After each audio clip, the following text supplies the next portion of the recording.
Welcome into the Tour Coach, everybody. I'm your host, Tony Ruggiero, as I am every week here on the Tour Coach podcast. If you've been listening for a while or you've recently started listening, you probably know that, or if you're new, this is really for you, but these are the stories and the conversations and the chats with the people that I meet in my journey in golf, coaching, teaching, playing golf. These are the fitness instructors, the mental coaches, the performance coaches, the other teachers, the players, and the people that I run into day to day teaching and coaching that I think shed interesting perspectives, have great views and information that can help all of you that love the game of golf play better, coach better, teach better, practice better. It's all in an effort to give you the best information. So hopefully you like these conversations here on the Tour Coach. We appreciate all of you listening and watching. And more importantly, or equally as important, we appreciate our sponsors, Mitch McConnell and Buick GMC, Blaine Stokely, Stokely's Midtown Garden Center, Taylor Martino and Rowan. And none of this would be possible without the folks at Shrixon Golf and Vineyard Vines and Bushnell. They've been with us forever. We're going to be with you, helping you play the game of golf better. Enjoy the Tour Coach podcast. Go find us on YouTube, DewsweeperTV. Follow us, like us, comment. All right, so we're live and we're recording. This is a new edition of the Tour Coach. Joining me here is Jackson Koert, who's off and on here with me, and then my good friend, and to me, this is one of the cool ones that we get to do because he's a legend in the instruction business. Long before I had the opportunity to meet him down at Doral, I admired all the work he did. And I can remember all those old Golf Digest covers with you and Phil and all the people on it. But teaching legend, Hall of Famer now since the last time I had you on, Rick Smith. And before we even get into the golf, you're sitting in a place I would love to be, down in the Keys. Everybody that listens to this knows how much I love the Keys. And there's tarpon right off your dock. I mean, how good is this? Buddy, in about 15 minutes, if we don't wrap it up, I'm going to go get bait, and we're going to catch one live. Catch us a live tarpon. Look, we were talking before we got on air. Jackson, you hadn't gotten on yet, but we were talking about how the business has changed, right? Okay. And how it's different getting in the business as a young person now. Rick, talk a little bit about how did you get started in this business, and how have you seen it change over the years?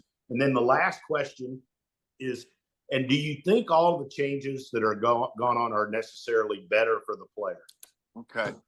Well, to start in order, I started a long time ago, and obviously I'm not getting any younger. I'll be 67 in October. So far I've had a lot of different decades of different things that happen, and it's been an interesting time in my life now because yes, there's all this technology now, but back then, Rocco and I were laughing the other day. I remember 1979, 1980, 1981, 2, 3 when I was playing. I made a portable cart thing that you could put a TV and a DC adapter into your VCR that was this big. And I had my camera, and I had magic markers and a ruler and a towel. So I was looking at shaft planes. I was looking at spine angles. I was looking at things that I'll never forget. Given a lot of lessons when a guy said back then, he goes, "I'm coming over." And I go, "No, you aren't here." And you could see the shaft plane and the club coming under, and he's flipping it over. I said, "No, you're coming over the bottom, pal." I go, "You're flipping it from the underneath." And they're going, "How do you know that?" I go, "Look at this video." So I had, it was a VCR with giant tape, and that's how it started. And then that is all we had. The other thing I had, I'll never forget, even when I was younger than that, going to the Ryder Cup, Jack Nicklaus leaves the tee, and I'm looking at his footprints, and I'm seeing this deep, and I'm going, this is not a light-footed game. There's pressure. There's something going on here. So we didn't have pressure plates in 1977, but you could see the ground destroyed by every good player, every good player. And so that was interesting. And then you talk to the great ones like Jack Nicklaus, and you talk to, and you would talk to them about feels. No different than Jack Nicklaus saying, I never really thought about my hips ever. He said I knew where the club was all the time, but when I wanted to draw it, I loaded into my glute, into my right heel, and I'd go to the ball of my left foot. George Knudson said it. Hogan said it. He goes, when I want to hit a fade, I go to the middle of my right foot going back, and I go to the left heel.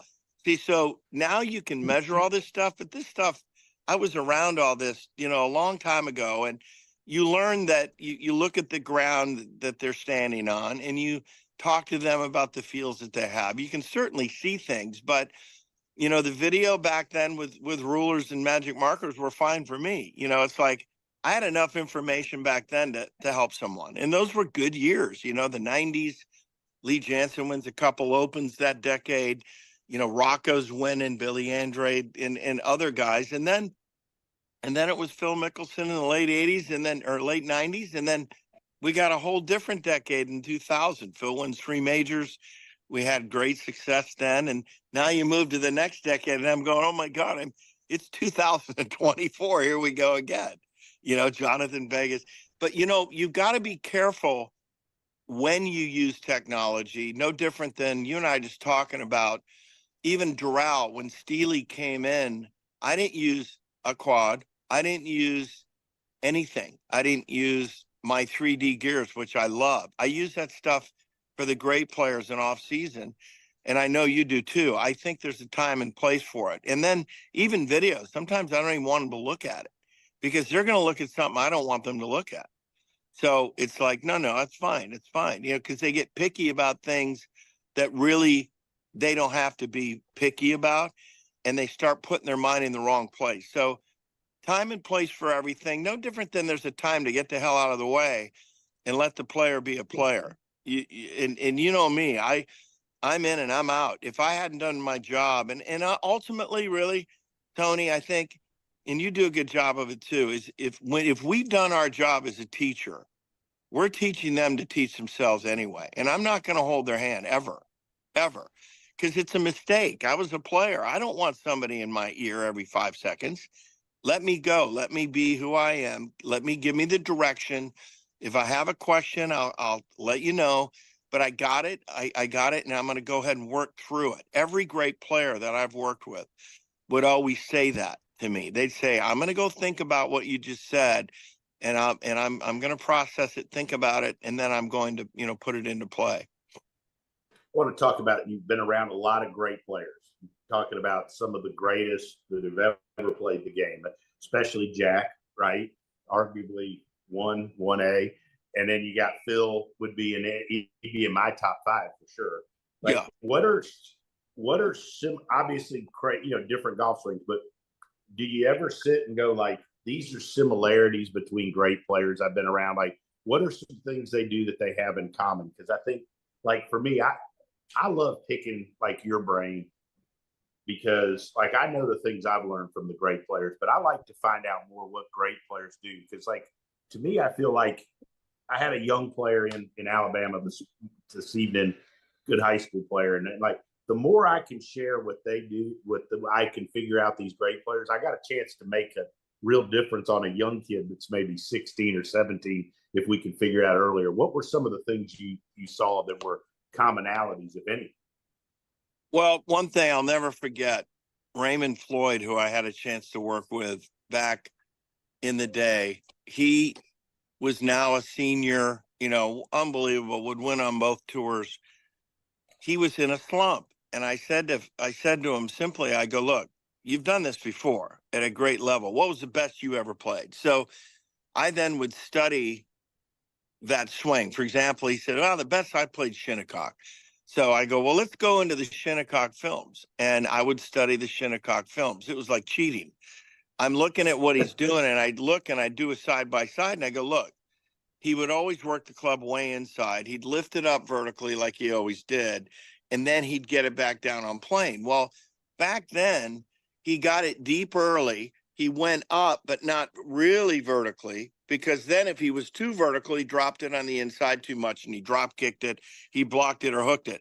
And I go, Raymond, we got to tighten this plane up here so that we can get more on top of it. And I go, look at the two videos, and I gave him a heavy club to keep him from lifting up. And Raymond goes, I got it, and he goes and wins the next week, So I guess my point is everybody's different. Everybody's got a different feel. With Phil, I never really ever tried to get him wide like it looks like he should be, because he got narrower because he didn't have a huge lateral. He had a lot of lower lateral with a lot of back side bend stuff. And so what I do is I'd let him get narrow here, and then I'd let him widen on the way down, because I knew that if I got him wide was going narrow, and too narrow, he's already narrow enough. So let him feel wider down. So I just kept finding that everybody had their own issues. Right now, commonalities, we could talk for hours about commonalities, but everybody had an issue, and it even stemmed from going back when they were younger. I think about Lee Jansen. Lee Jansen, he would slide to his target, he'd side bend, he'd extend down the target line, and he'd flip it over, right? So I'd go, Lee, you got to understand your fundamentals of arc, and no different than now with Jonathan Vegas. I went to, when he came to me 4 or 5 months ago, I go, do you understand the arc? And do you understand that you're standing beside the ball? There's nothing linear here. There's nothing straight back, straight through. And he had gotten a little bit off by losing concepts and images of what he really needed to do, from chipping to full swing. And it was more of what was in his head rather than anything else. And you and I both know that there's pitfalls to everything, right? So knowing the pitfall before it happens is so critical too. And I think good teaching, if you go down this road, and here's my part of my story with Raymond Floyd. I said, Raymond, we're striping it. I want to teach my guys, all 10 of these guys here at Tiburon. We were at the Ritz at the time. And I said, let's do a fundamental lesson. And he goes, I'm with you. I go, no, but you really got to go with me on this. So I stick a shaft plane. That's when you're like, he's not going to really like it once you start, right? Well, like within 5 minutes, it could get really ugly. Okay, so here's Raymond that went in early, turned, and then he kind of paused, and then he'd work it back down. I go, Raymond, my teachers back here think that you got to get to a perfect place in the takeaway. I said, I want you to teach all my guys what you're going to do when you go hands in, club out. You're hitting shaft plane, the club's here, and then you're going to go ahead and hit it. He goes, I'm in, Rick. I'm going to try it. Let me try it. So I set up the shaft station, and I go, Raymond, just go with me. Just pretend you're coming here, and your fundamentals are off. So he goes, hands in, club out, clicks it. I go, okay, you got that feel? He goes, yeah, I'm going to hit it. He goes up. He's lost. He comes down, slides, hits about a foot behind it, and he goes, that was awful. And then I go to I go to the teachers, and I go, guys, all right, great job here, right? It's on plane, but guess what? The rest went to hell. He lifted up. He forgot to turn, because when he goes hands in, club out, he wasn't turning. When he whipped it in a little bit, body was turned. He was in good spot, but his whole timing elements were related to his takeaway. So I changed that, and I was just making a point to the guys. Not everybody's the same. And Lee Trevino would tell you the same thing with his strong grip, aiming left. Everything was left, and the ball never went left. So the whole theory is, it's like, what method, what style works good for you, finding out what that is, and then sticking with it and not deviating it. Some of the teachers, great players, they drift away from their original guy, and they're lost. They are lost. And one thing that I think, when you earn the respect from a player, you went through all that stuff already. You found out what didn't work. You experimented with the guy. He wanted to experiment, and you found out what didn't work, especially the young guys you get that are going to be really good players. But you also learn from that experience. And I think it's, leave your ego at the Did we door, lose but you there? go in there with a plan of something that you think is going to help them and work with what you're seeing. Watch the ball flight. Hello? Get off the computer. Get off the TrackMan. Look, I've seen perfect zeroed out numbers, and it's the worst looking golf swing, and it's ineffective with a lot of players, especially at impact. Okay, there's 0-0 face. Post impact, extended, flipped over here. It looks awful. They don't hit it good. So I think you use your eyes, use the ball, learn that way. And then when you have technology, great. It just reinforces what the heck you're doing. I'm curious if through the time, how the equipment has changed, maybe what you've seen with players' motions. Well, there's no question a golf club in today's world is superior. I mean, I remember in my playing days, and I was a good player, which I always tell all my teachers, be a good player, work to be a good player, because you're going to get more respect from about everybody you work with. And I think it's very, very important. I think equipment is superior. Shafts are superior. I always dreamed of a time when I played to say, if I could find a shaft, unscrew it, put a different head in, adjust the head to my weight, to where the bias was, and work my ball, work with what I got that day. I mean, that would have been a dream. And it truly is there now. And I think what's important to realize, Tony, I was just saying, back when I played, we dreamed of the equipment that you have now, to be able to interchange any shaft with any head, to be able to adjust the weight and everything else. I mean, we used to go through a bag of drivers just to find the right one. We had a stock shaft. I mean, this is even before graphite. So, I mean, I'm not back in the gutta percha or hickory days, but I can tell you it sure felt like it. But it's easy. It's easier. It's easier to hit a fairway. It's the ball goes forever.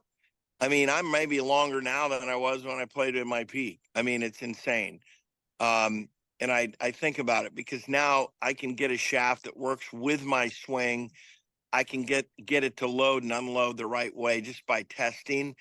I love testing the equipment. I love the ability to use technology and see the differences. Gosh, we used to go out and take different golf balls, and we just go out on the course and hit them and circle them, so we knew, hey, which driver, number one, driver two, driver three. I mean, it was just so old fashioned. And so I think that's accelerated the learning curve now. And, obviously launch and spin, big issues, spin axis. I mean, those things measured for equipment are important. I think it's influencing higher launches, though, and more side bend. I'm a little concerned when you look at a Sam Snead swing, which still is one of my favorite all-time swings of all time. And you look at some of these kids with extreme side bend, I question their longevity, and I say it as kindly as I can, but it's so much excessive side bend because they're looking to get the thing launched. They know it's going to knuckle, which is the equation for distance. But there's a lot of torque twist, a lot of strain in the lower back, and I don't know, I remember even the days of Freddie Couples and Jack and guys that had some reverse. They had back problems even with old equipment. So I get concerned about the longevity aspect of it all, honestly. Yeah, and I think that's a legitimate 100% concern. And I've watched also players, get into bad habits because of, fitting and technology, where if you launch at 3 degrees, we can get this launch angle where, and I'm like, shit, you were I had taught a guy who was one of the best college players. And then, they started putting him on TrackMan all the time. And I mean, the guy could drive it up a gnat's ass, right? 285, 300 down the middle. And yeah, he was 1 or 2 down, right? But, yeah. We can pick up, whatever if we get the launch. Well, they got his launch, positive, and he couldn't hit it. He couldn't hit it in that bay behind him, right? See, there you go. That's a And, good and I think example. but I think that's, kind of going back to where we started about like technology. I mean, like, I think what's so brilliant about what you've done and what you believe is like you're teaching the person and, not pleasing a machine, right? And I think that's where, like, my warning to young players and young guys or girls coming up teaching is like, figure out what you think is important to help people get better and make people better. And then as they're getting better, start using technology and measure stuff to see if the shit you're having them do, they're really doing and works. But don't rely on it at first. Well, Tony, one of the things that I see, and I try to teach all my young teachers, is I like, and I have moved people my whole life. I'll move them. I'll move them to feel things. I'll get them doing things against the wall. I'll get them doing step drills. I'm doing things that they're moving and feeling. And if they're not doing it, I'm going to move them. I'm going to create an extreme to make a point because we know the person's not going to change. And you look at the common golfer, especially, if you don't move them, I mean, they're clueless. And you can talk all day and stand there with your hands like that. You're not going to help the guy. I'm sorry. They don't understand half of what you're talking about anyway. And and and they're nodding their head. And it's like, if you really ask them, they can't answer. They have no idea what you said. So it's like, stop this, stop talking, get them moving, get them doing things that are right. And I'll give you a lot of credit. The bands and things that you use, I've seen you use. Hey, you're teaching feels and motions that words are worthless. You stop talking and start making them do those things. And I think you've had great success with your students because you're giving them things, you're making them move, and you're making them move correctly because they don't move correctly. We all know that. And then even arm, hand, wrist relationship, setting, cocking, uncocking, nobody even talks about that. The average guy goes back, bad hinge, throws it anyway, uncocks it early, scoopy at impact, club heads passing. Everybody's trying to teach forward lean. It's like, fix the other stuff. Let's fix the stuff that's creating that bad impact and give them drills and feels that'll give them some disciplines to, when you leave them, it gives them stuff to work on, and they go, oh my gosh, I really like that. It's like, it's got to be like that. And I don't see a lot of that maybe as much as I'd like to see with the younger guys or gals. I think it's really an asset to move a person, make them feel things for sure. It's not. When I started using bands, it was because Colby Touye from their hit it greats down there at Doral. Love them. Great, right?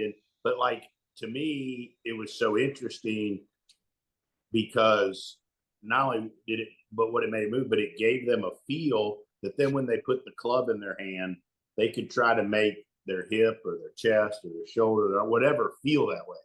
That's right. And like, and to me, don't you think, like, I think great players play with it. Like, I think they know what their good, whatever their good is, feels like. That's right.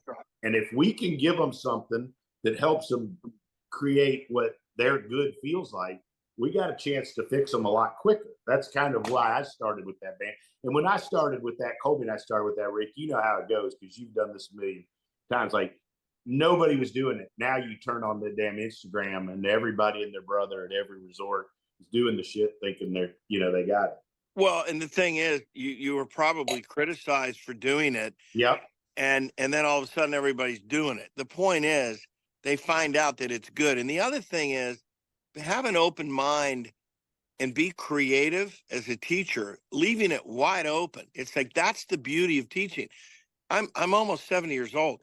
I mean, I'm still trying to be better at being creative to communicate to someone that, again, everybody learns differently. But the one thing for sure, that the better and more creative we can become, we are going to help more people. And the magic bullet is help them faster.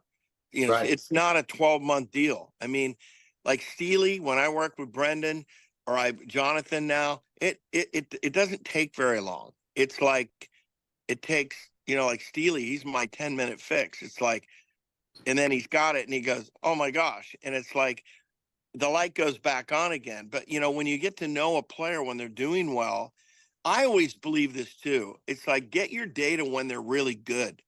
Don't mess around with it. If it's bad, you know it's bad. Get it when it's good, so when you refer to it, they remember how good it is. Like Tyler McCumber, Mike, young guy that's been Yeah. through three surgeries in 2 years.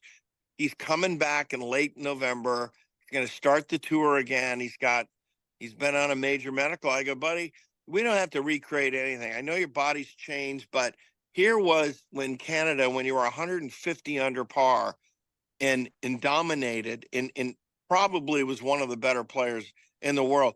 We don't want to change that, So it's like I use reference points always when they're good, not when they're bad, And I say the same with gears. I do like 3D for when they're good. And then you've got the data points, and like Phil would die to have his swing in 2004.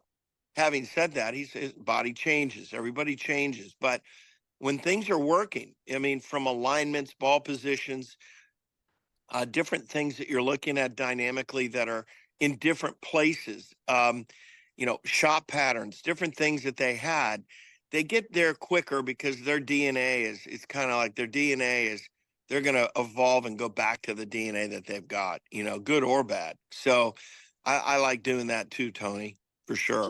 Jackson, you got any more questions? No, I love all this. This is incredible. You It's look fun. so peaceful laid there. I swear, with Yeah. the whole fade out of you, this is really I had to cool. go horizontal because I understand what you're talking about longevity.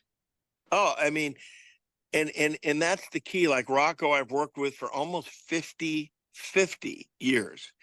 And we did right foot back drills so he could turn. His back was bad. I always made him go right. I know he worked with Jimmy a little bit, and I love Jimmy. But he would move to the right, move to the left. His club was cross the line, great for drawing the ball, which he loved to do. If anything, when I did right foot backs, I tried to get him hitting it straighter because he hooked it too much. So it was, get the hand path right, get the club on the right path. Like even this week, he finished 7th and he should have won the tournament. He got off to a bad start the last day. He was only 2 back, but we got real close to the ball so he wouldn't swing out so much, got his hands down lower so the club would work up better.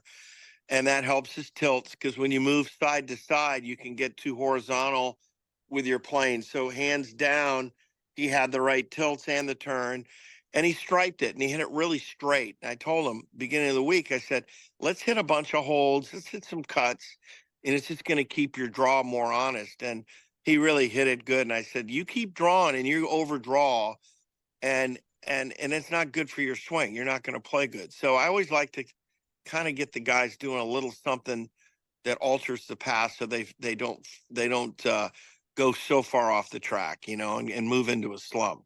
So, again, he's played, he's pain-free being a little bit more vertical. He doesn't hit it as far as some of the guys, but I don't care. I want him to play a long time. He's got another 20 years in him with that move that he's got. A lot less side bend, not torquing, not painful. And I just tell him, if you want to hit it further, try to go to some longer clubs and lighter clubs, and make sure your shaft's pretty stiff, because he's kind of a wide, throwy guy, and he doesn't need something that's going to help him to get flex in the shaft. He needs stability, which we've gone through that too, So again, everybody's different, Yeah, it's awesome. Man, these are great stories. Such good stories. I mean, we don't have too much more time because I know you got to get to your tarpon, but oh, and I do have the name of the bait fish. Hold on, I'm gonna give that to you before I forget. I'll text it to you. I mean, I'm turning around and they are rolling back there. You need pinfish or pilchards? Pilchards from Juice. Right. I'm Juice, down in Captain Juice.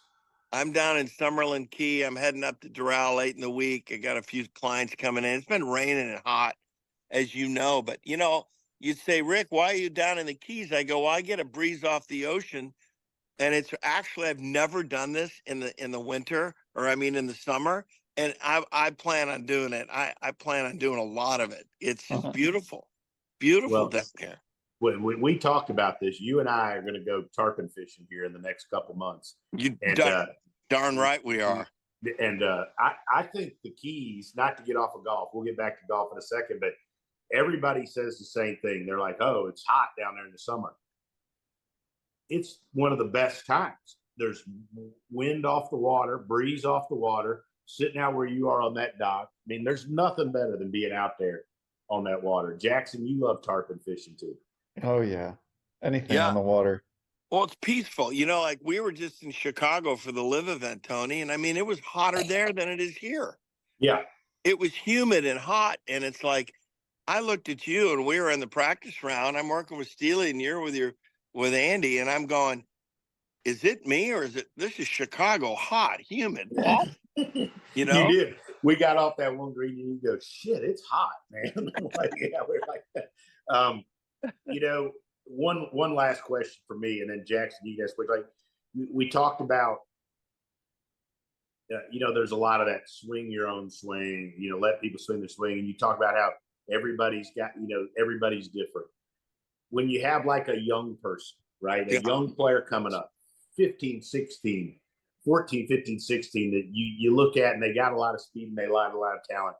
How do you decipher between like, hey, this is, you know, this is just what they do versus, hey, we need to change this because long-term this is going to be better. To me, that's one of the harder parts. Like as I get older, you get better and better young players that come to you. And you'll have some kids and you're like, hey, you know, this guy's a great athlete. This is kind of what he does. But then you get a guy and it's like, I mean, I know that's what he does, but I think if he keeps doing this, the ceiling's going to be lower for him. How do you make those decisions with players? well, I first find out what their miss is, and you can see it. Typically, I like to analyze the miss and say, you know, because I'm a fan of the better player. I don't like the left miss at all, and they don't like it either. And I've always said I want you to be able to swing as hard as you can and know it's not going left, and yet it doesn't go 50 yards right either. So I look at release patterns. I look at face angles. Are they a shut guy that needs more knuckles up? I.e., you know, do they have a strong grip? Do they get real bowed? So I look at compatible variations, what matchups are best, and then I decide. I go, wait a minute, that's not matching up. You know, their face is shut, and they got too much face rotation. So we need better body rotation. We need a better sense of through impact feelings. And obviously the club's got to be on plane. And I'm not saying on the way back, but certainly on the way down, that thing, when you get 1.2 seconds, that thing's over before you know it. The club better be, you know, evolving into a good space coming down and through impact. And again, I look beyond the impact. I look at post impact a lot, and it tells the story of the dynamics that are occurring through impact. And I've always said the post impact's an imprint of what's going on dynamically through impact. So I look at that pattern. Are they a flipper that's timing it? You know, like you could argue Phil had amazingly fast face rotation. His rotational speed with his forearms and hands and club were pretty much, even Ernie Els had that. So rates of rotation through impact and how that's compatible to face angles. If a guy's more open at the top, i.e. Rocco, he's going to have more face rotation. And if a guy's shut, he's going to look like he's got left face rotation through impact. But they're both okay. The key is what's best for that guy. And again, left misses, they're out. I hate the left miss and hate it. And I hated it when I played, and I don't like it with any good player that's coming down the stretch. And most of the holes, Pebble Beach, 18. You look at Players Championship, hole 18. Do you want to be flipping it and aiming down that, you know, the right side of the trees or the rough line playing that hole? No, you don't. You don't. You don't want that. Because it may go in 2 fairways over to the right when they're off, or they flip it and it goes further in the lake on the left. So, you know, path and face is king with the good players. And I think getting the club on plane and having reasonable impact conditions is great for the common golfer for sure. You know, they're awful. They're just flat awful. That's awesome. Jackson, anything? Yeah. Where would you like to see instruction go in the next coming, you know, decades? Well, be careful with complexities. Nobody really gives a hell about how much you know. They care about, and Jack said it to me 30 years ago. I don't care how that Rolex is built. I just want to know what time it is. Everybody feels that way. So I think get to the points where people can enjoy the game and realize that in 1.23 seconds, this thing's over. Good routines, movement. We got to speed the game up. The slow of the game is not standing there thinking of 20 different things. If anything, create a game that's more reactionary, it's more fun. They're making decent contact. They understand that they don't need to be swiping across it. They understand that they don't need to be way under the plane in a lot of this, shallow this, shallow that. Let's try to get the thing on plane. There are a lot of ways to do it. And if they can't with their body, modify their alignment, modify their stance, modify whatever you can do to make that player not have to go to school for 5 years just to enjoy the game. I think that's probably the most important thing at this point. That's really good. Rick, this has been fun as hell. This has been one of the most fun ones I've had. I had a blast walking with. I've had a blast walking with you every time I get to walk with you. I promise you, before the end of the year, me and you we're going fishing down there. Well, I've been texting Deuce while we're doing this. I'm lining this up. If I catch one tonight, you're coming in tomorrow. Rick, you're a legend. You're the best. You're a great friend, great teacher. Appreciate you sitting in. We're going to do this some more. And Jackson, will you go fishing with me with him down there? Yes. I got an extra room here, a couple rooms. I got this till October 31st. I swear it's just, I go work hard and then I come back here and I feel like blood pressure goes down. I relax and I get my work done. Just like I'm with you guys now. This is fun for me. So it's good talking golf anytime you want. Rick, awesome. You're the best. We'll talk to you soon, buddy. So are you, buddy. And you're doing great too. You keep up all that good work. And our man right there with his bad back, we got to get you healed, my man. We're going to. He's back. He'll be back soon. We'll all right. Trip down to hang out at Doral. Let's do it. Let's do it.